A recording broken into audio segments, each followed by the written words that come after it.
Don't Cry for Yesterday. A motivational story. 1,500 words. There are moments in life when we look back and wonder if things could have been different. We replay memories like broken tapes, wishing to fix what cannot be undone. This is the story of a girl who learned that yesterday may shape us, but it should never break us. Chapter 1. The Weight of Yesterday. In a quiet town surrounded by hills and sleepy rivers, lived a girl named Aria. She was gentle, kind, and full of dreams. Dreams brighter than the morning sun. She wanted to study further, travel the world, write books, perhaps even build a school one day. Her mind was a sky full of possibilities. But life, as it often does, took an unexpected turn.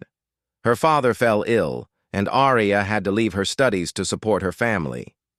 Days turned into weeks, and weeks into years. While her childhood friends moved to cities, graduated, and posted smiles on social media, Aria stayed home, working at a small stationery shop, earning just enough to survive. She watched her dreams slowly fade, not like a fire that suddenly died, but like a candle melting quietly, unnoticed. Sometimes at night she would sit beside her window, looking up at the moon and whisper, "What if? What if my life had been different?" One night, she sat there longer than usual. She held her old school certificate in her hands, the corners moist from tears. "Papa would have been proud," she murmured. Grief, regret, and longing settled around her like heavy smoke. She cried, not for today, but for yesterday, for the lost time, the vanished dreams, the life she thought she would have. Chapter 2. A Stranger with New Eyes. Months passed. Aria worked, smiled, and helped customers, but inside she felt hollow. She lived in routine, not hope. Then one afternoon, something changed. A woman entered the shop, tall, confident, her eyes shining like someone who had seen the world differently. She bought a pen, and before leaving, she asked Aria, "Is this your shop?" Aria shook her head. "No, I just work here." The woman smiled. "But I think your heart is bigger than this place. Have you ever thought of doing something more?" Aria froze. No one had asked her that in years. The stranger introduced herself. Her name was Mira, a motivational speaker who traveled to towns and schools to inspire young minds. Something about her presence felt warm, like sunlight after a long winter. They talked for a while, about dreams, books, life, roads not taken. Mira listened without rushing, and Aria felt her heart open like a window long closed. But when Mira asked, "What do you want to do with your life?" Aria looked down. "I wanted to study more," she whispered. "But it's too late now. My chance is gone. Yesterday stole everything." Mira leaned forward, her voice gentle yet strong. "Yesterday is gone, Aria. Why do you keep looking back? You can't redo it, but you still have today, and today is powerful." Aria swallowed. Her eyes trembled. No one had ever told her that yesterday wasn't the end. Chapter 3. Seeds of Change. After Mira left, her words stayed.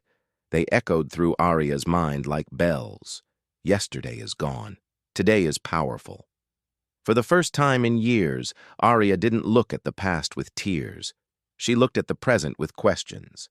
That night, she didn't sit by the window to cry. Instead, she took out a notebook and wrote a list. Study again. Learn something new. Build a future for myself. Help others someday. She smiled faintly.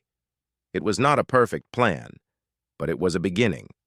Healing doesn't happen like lightning. It grows like sunrise, slow, soft, but real. Aria enrolled in a night course. She worked by day, studied by evening, and read books late at night, even when her eyes burned with exhaustion. Some days she felt like giving up.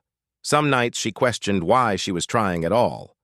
But whenever doubt came, she repeated to herself, "I will not cry for yesterday. I will build my tomorrow. Chapter 4. When the storm comes again. Progress is rarely smooth. Life tested Arya again. Her father's condition worsened. Medical bills increased. Her job salary was barely enough, and her dreams suddenly felt fragile again. One evening, defeated and tired, she sat on her floor, books scattered around. Tears rolled down her face, not like before, but differently. Not for the past, but for the fear that she might lose the future she was trying so hard to create. At that moment, her phone buzzed. A message from Mira. "How are your studies going?" Arya could have lied. Instead, she sent her truth.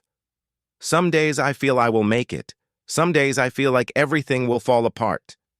Mira replied instantly. "Falling apart is part of growing up. Diamonds are made from pressure. Don't stop." Arya wiped her tears. She stood, reorganized her books, and pushed herself again. She worked harder, sold handmade bookmarks, tutored children in English during weekends, slowly saving money for her exams. Her yesterday was heavy, but her tomorrow was calling. Chapter 5. The bridge to tomorrow months turned into years. Arya completed her studies, earned a diploma, then a scholarship. She cried when she received the acceptance letter, not because she was broken, but because she was healing. She started writing articles for a youth magazine. Her words were raw, inspiring, filled with honesty and hope. People connected with her because she wrote not from success, but from survival. Eventually, Arya built something beautiful, something she once believed was impossible. An educational center for girls who had lost opportunities like she once had. She didn't just build a place, she built a bridge for others. Children who dropped out returned to learning. Girls who thought their future was over found new hope.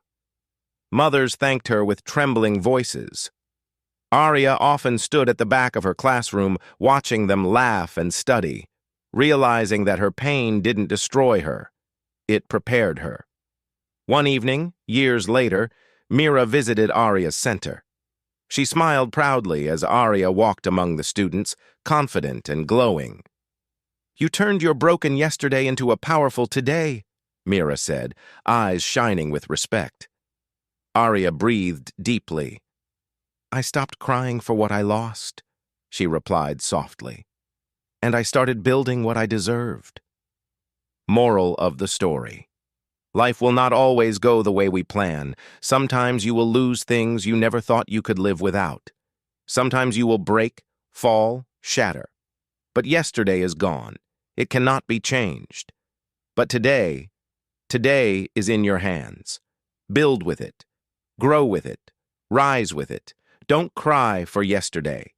Use it to shape the strength you need for tomorrow. Because the truth is simple. Your past is a place of reference, not residence. Don't be a prisoner of what you cannot change.